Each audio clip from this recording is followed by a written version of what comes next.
Dear students, जैसे कि आप देख रहे हैं हम cost accounting chapter number 10 solve कर रहे हैं, जो कि फैक्ट्री ओवरहेड को डील करता है। तो इसमें जो फैक्ट्री ओवरहेड का चैप्टर है, जो वेरिएंस एनालिसिस का पार्ट है, हम उसका क्वेश्चन नंबर 19 सॉल्व करने जा रहे हैं। तो फर्स्ट ऑफ ऑल हम क्वेश्चन की रीडिंग करते हैं। Budgeted and actual figures relating to factory overhead for the year 20XX are given below. Fixed factory overhead, budget and actual 2,50,000 and 2,70,000. Variable factory overhead 500 and 560,000. Total उन्होंने हमें दे दिया यहाँ पर, ये टोटल में हमारे पास ओवरहेड्स आ गए। उसके बाद it was estimated that the factory will work for 50,000 direct labor hours. तो ये एक नॉर्मल कैपेसिटी उन्होंने एस्टिमेट की हुई है, या बजटेड कैपेसिटी कह लें इसको।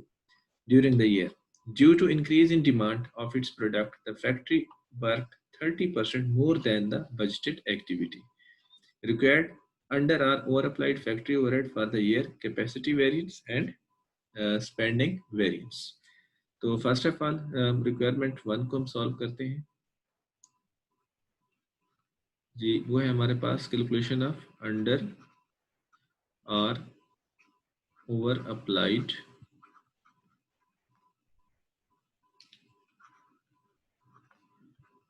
Factory overhead. इसके लिए हमारे पास जो कैलकुलेशन का वे है, actual factory overheads which is rupees 8,30,000, 830,000। उसके बाद फैक्ट्री ओवरहेड अप्लाइड, ये कितना है, या इसको हम फैक्ट्री ओवरहेड एब्जॉर्ब्ड भी कहते हैं। ठीक है जी। तो इसका हमारे पास एक फार्मूला है, या इसके लिए हम इस तरह से करते हैं कि एक वर्किंग 1 कर लेते हैं और वहां पर इसका सॉल्यूशन फर्दर करेंगे। यहाँ पर हम इसका आंसर करेंगे। यस, वर्किंग 1, ये जी हमारे पास वर्किंग 1। तो ओवरहेड अब्जॉर्प्शन रेट यानी फैक्ट्री ओवरहेड अप्लाइड रेट हम कैलकुलेट करने जा रहे हैं। तो इसके हम पार्ट्स बना लेते हैं। सबसे पहले हम देखते हैं जी हमारे पास फिक्स्ड ओवरहेड अब्जॉर्प्शन रेट, ये कितना है जी हमारे पास। ठीक है, तो फार्मूला है जी हमारे पास, जैसे हमने पहले भी पढ़ा हुआ है, budgeted fixed overheads divided by budgeted capacity, या बजटेड बेस, बजटेड कैपेसिटी, कोई भी हम इसे नाम दे सकते हैं। यस, बजटेड फिक्स्ड ओवरहेड्स हम देखते हैं जी कितना है हमारे पास, 2,50,000। 2,50,000 डिवाइडेड बाय बजटेड बेस, यानी कितने हमारे पास बेस है, यूनिट्स में है, आवर्स में है। तो ये हमारे पास बजटेड बेस जो है वो बेसिकली 50,000 डायरेक्ट लेबर आवर्स है। तो हम इसको 50,000 आवर्स पे डिवाइड कर देते हैं। तो इन दिस वे ये हमारे पास रुपीस जो है वो 5 आ जाएगा पर डायरेक्ट लेबर आवर्स, पर डायरेक्ट लेबर आवर। तो ये है जी हमारे पास factory overhead, fixed factory overhead का रिकवरी रेट भी हम इसे कह सकते हैं। यानी हमारे पास जो फिक्स्ड ओवरहेड है, जो कि बजट के हिसाब से 2,50,000 है, वो हम हर यूनिट में उसका $5 और 5 रुपीज जो भी करेंसी कंसर्न होगी वो हम इंक्लूड करेंगे हर यूनिट के अंदर, बेस्ड ऑन 50,000 आवर्स। ठीक है, तो उसके बाद है दूसरा हमारे पास variable overhead absorption rate, variable overhead absorption rate. तो इसको भी फार्मूला हमारा यही है, बजटेड फिक्स लिखा था, अब बजटेड वेरिएबल ओवरहेड हो जाएंगे। तो बजटेड वेरिएबल ओवरहेड जो है हमारे पास वो है 500,000। बजटेड बेस अगेन वही 50,000 आवर्स। तो ये हमारे पास आ जाएगा जी ₹10 पर डायरेक्ट लेबर आवर। तो अगर हम इन दोनों बॉक्सेस को, जो दोनों रेट्स कैलकुलेट किए हैं, ठीक है, ये और ये ऐड करें तो हमारे पास टोटल ओवरहेड अब्जॉर्प्शन रेट आ जाएगा। ठीक है, जिसको हम फैक्ट्री ओवरहेड अप्लाइड रेट भी कहते हैं। फैक्ट्री ओवरहेड अप्लाइड रेट, यानी हमारे पास फिक्स्ड प्लस वेरिएबल दोनों रेट्स जो हैं, एक का 5 है और दूसरे का 10 है, तो ₹15 is the factory overhead apply या फैक्ट्री ओवरहेड अब्जॉर्प्शन रेट। तो ये जी हमारे पास एक्चुअल आवर्स वर्कड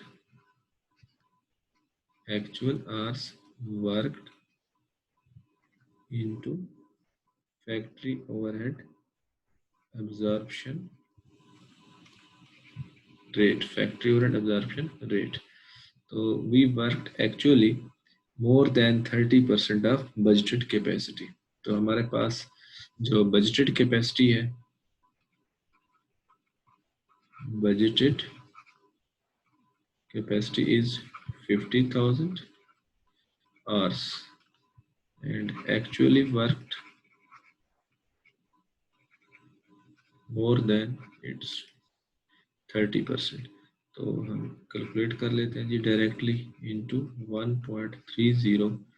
तो ये हमारे पास मैथमेटिकली हमने इसको सॉल्व कर दिया, तो ये 65,000 आवर्स, यानी बजट के हिसाब से हमें वर्कआउट करना था 50,000, but we actually work 65,000 hours. हम इसको यहाँ पर लिख लेते हैं जी कैलकुलेशन में, 65,000 hours into factory overhead absorption rate, that is 50 rupees, sorry 15 rupees। तो ये है जी हमारे पास 65,000 hours into rupees 15, it becomes 975,000।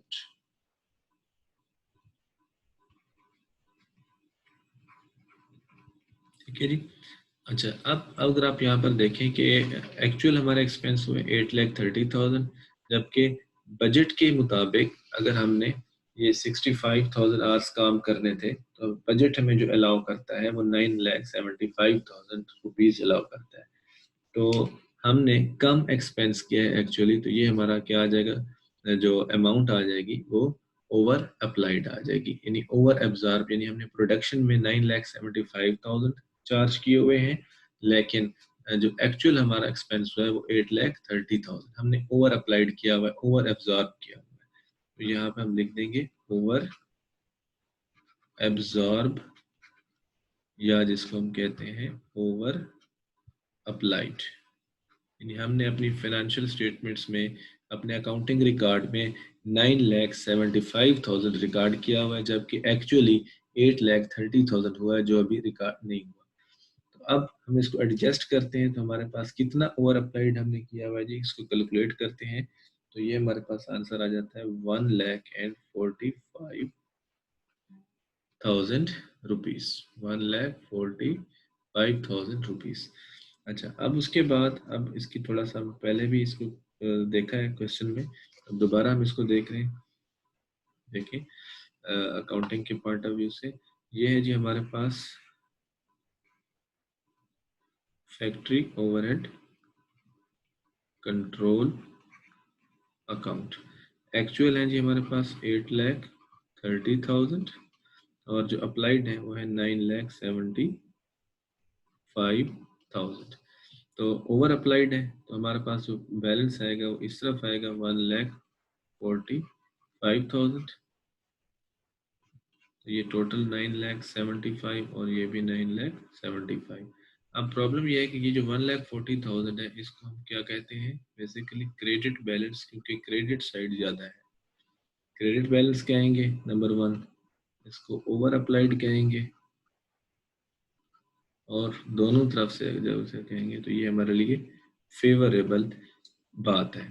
Favourable कैसे है, इसको आप, इसका एक पहलू ये देख सकते हैं, अगर आपको याद हो जब आप सीजीएस का क्वेश्चन करते हैं न्यूमेरिकल, तो वहां पर आप क्या करते थे, जो ओवर अप्लाइड होता था उसको माइनस करते थे, ठीक है, ताकि आपका सीजीएस सेट एक्चुअल आ जाए।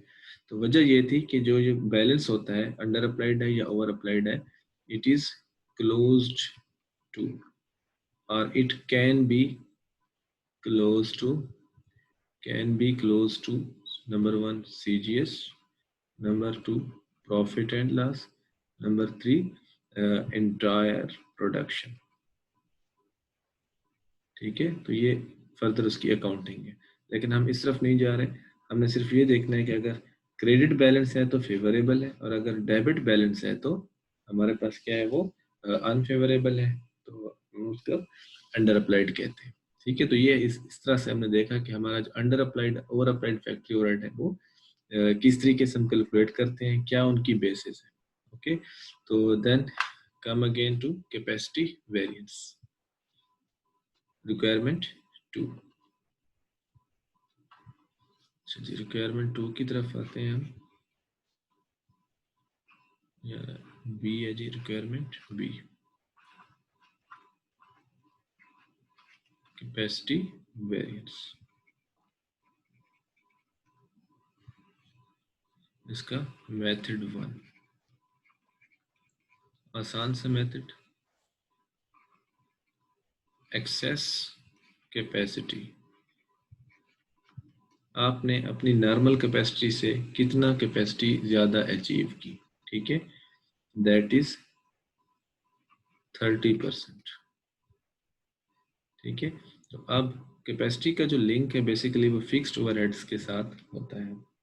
अच्छा, उसके बाद हम कहते हैं जी जो हमारे पास कैपेसिटी है वो +30% है, तो हमारे पास जो budgeted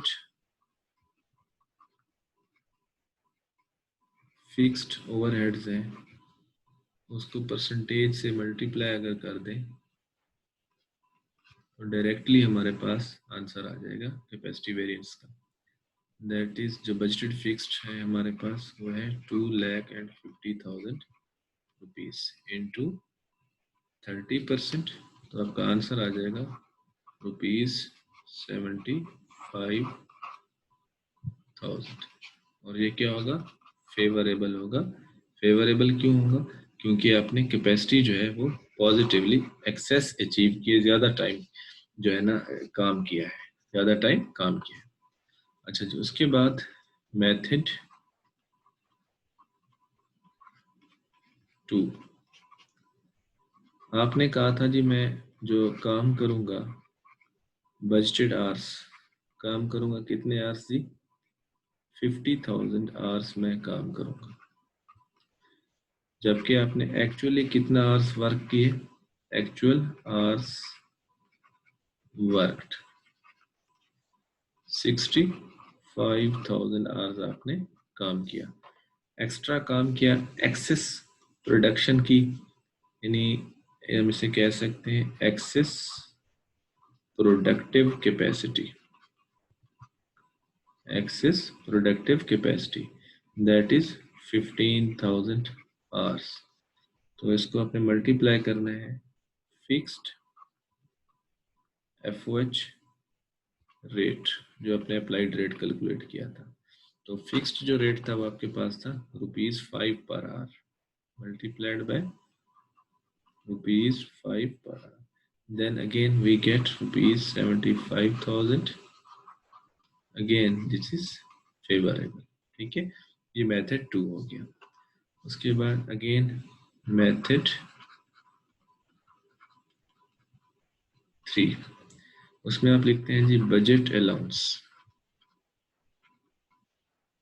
budget allowance based on actual capacity. ठीक है, तो बजट अलाउंस के हिसाब से आपने यहाँ लिखना है budgeted fixed FOH that is rupees, जो हमारे बजटेड FOH है वो है जी हमारे पास 2,50,000, 2,50,000, और उसके बाद लिखने हैं variable overhead for actual capacity, that is actual capacity is 65,000 hours and variable, क्योंकि हम वेरिएबल की बात कर रहे हैं तो वेरिएबल ओवरहेड की हम बात करेंगे ₹10 पर आवर, तो इट बिकम्स 6,50,000। तो ये हमारे पास बन जाएगा टोटल 6 and 3 900,000। तो बजट के हिसाब से आपको इतनी अमाउंट की कैपेसिटी अचीव करना चाहिए थी, जबकि आपने फैक्ट्री ओवरहेड एब्जॉर्ब और अप्लाइड कितना का किया, जो एक्चुअली प्रोडक्शन को किया आपने, वो आपने किया 9,75,000। 9,75,000 ज्यादा आपने अच्छा प्रोडक्टिव काम किया, again we get 75,000 rupees favorable, right? So in this way we have discussed three methods to calculate capacity variance। capacity variance क्या है, idle capacity variance क्या है, volume variance क्या है, कोई भी हम इसे नाम दे। तो ये हमारे requirement B. Then we come towards spending variance, requirement सी।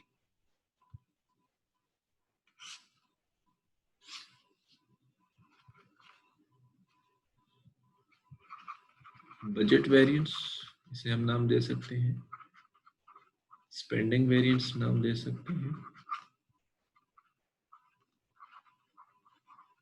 ठीक है जी। अच्छा, इसका भी हमारे पास मेथड वन, मेथड वन ये है कि आप क्या करें, फिक्स्ड एंड वेरिएबल दोनों को इकट्ठे आपने कैलकुलेट करना है एक्सपेंडिचर का वेरिएंस, यानी फिक्स्ड और वेरिएबल ओवरहेड का जो एक्सपेंडिचर है वो इकट्ठे कैलकुलेट करने जा रहे हैं, ठीक है, टुगेदर। ये आप रूटीन में करते भी हैं। तो इसमें आपने क्या लिखना है जी, एक्चुअल एक्सपेंडिचर ऑफ एफओएच,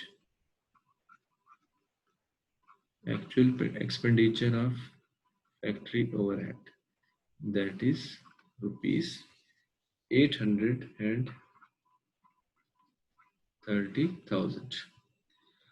जबकि आपको बजट क्या अलाउ करता है, बजट अलाउंस बेस्ड ऑन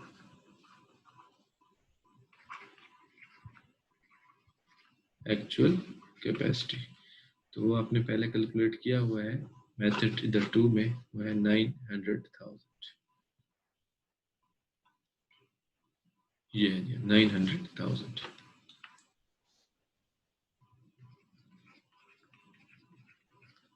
ठीक है। अब यहाँ पर आप देखें कि आपने एक्चुअली एक्सपेंस आउट किए हैं 8,30,000 और कितने घंटे काम किया, 65,000 आवर्स काम किया, और उसके लिए ये जो है ना पेमेंट की। जबकि इन्हीं 65,000 आवर्स के लिए बजट आपको कितना अलाउ करता था, क्योंकि हमने लिखा हुआ है budget allowance based on actual capacity, यानी 65,000 आवर्स। बजट हमें अलाउ करता था 900,000, हमने कितना लगाया एक्चुअली 8,30,000, कम खर्च किए हैं, इट मीन्स 70,000 हमने सेव किए हैं। ये हमारा आंसर क्या आ जाएगा, फेवरेबल अमाउंट। दूसरा तरीका हमारे पास क्या है जी, हम सेपरेटली करते हैं variable overhead spending variance,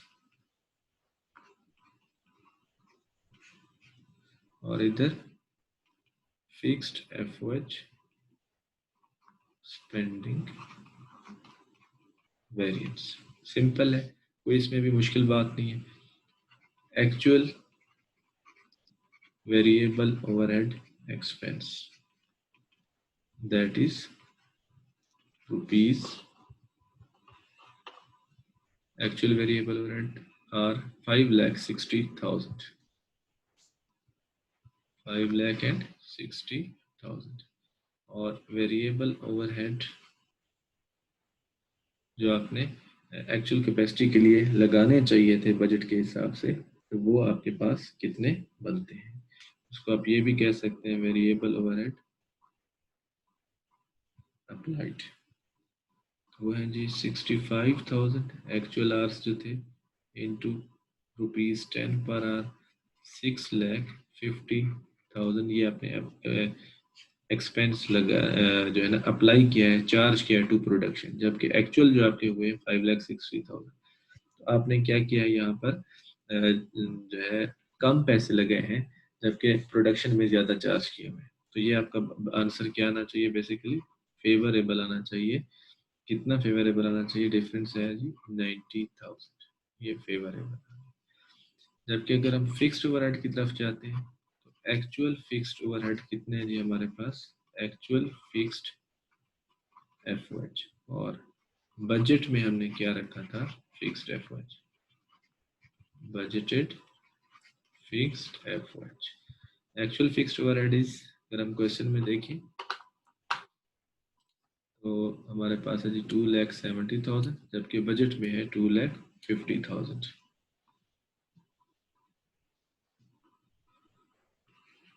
rupees 2,70,000, जबकि बजट में हमने रखे हुए थे 2,50,000।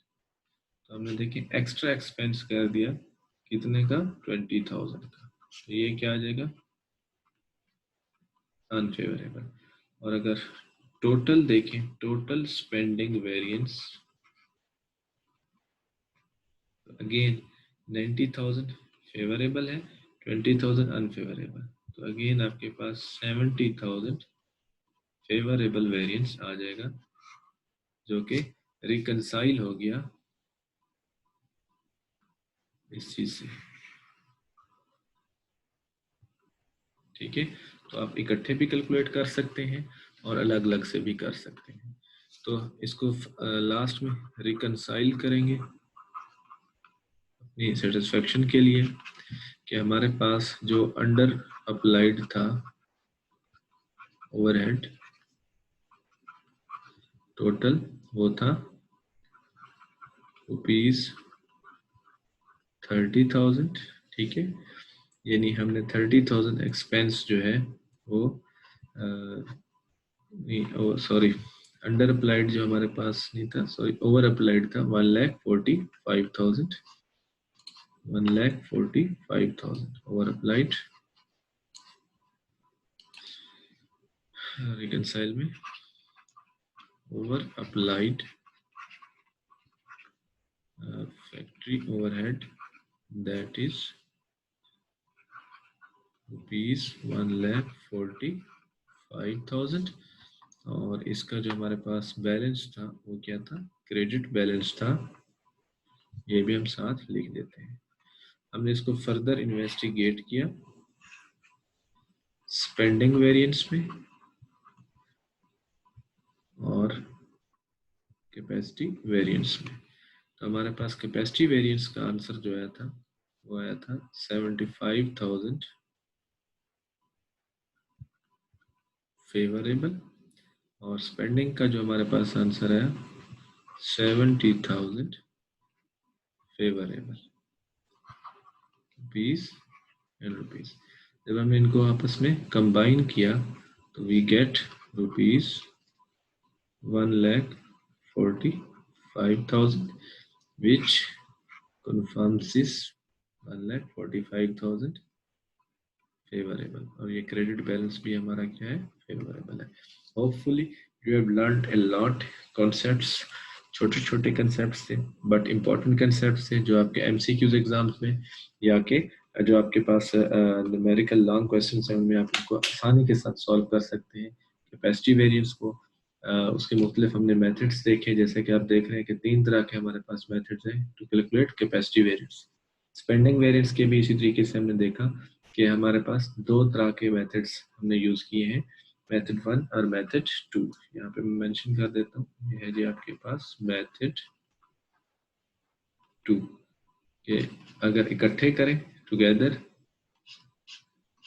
तो किस तरीके से आंसर आएगा, और अगर हम सेपरेटली करें तो फिर किस तरीके से आंसर आएंगे। ठीक है, उसके बाद जो मेन हमारा थीम है वो अंडर अप्लाइड और ओवर अप्लाइड एफर्ट्स को कैलकुलेट करना, कि वो हम किस तरीके से कैलकुलेट करते हैं और किस तरीके से हम फर्दर इन्वेस्टिगेट करते हैं और किस तरीके से हम उसको फैक्ट्री ऑडिट कंट्रोल अकाउंट में एडजस्ट करते हैं।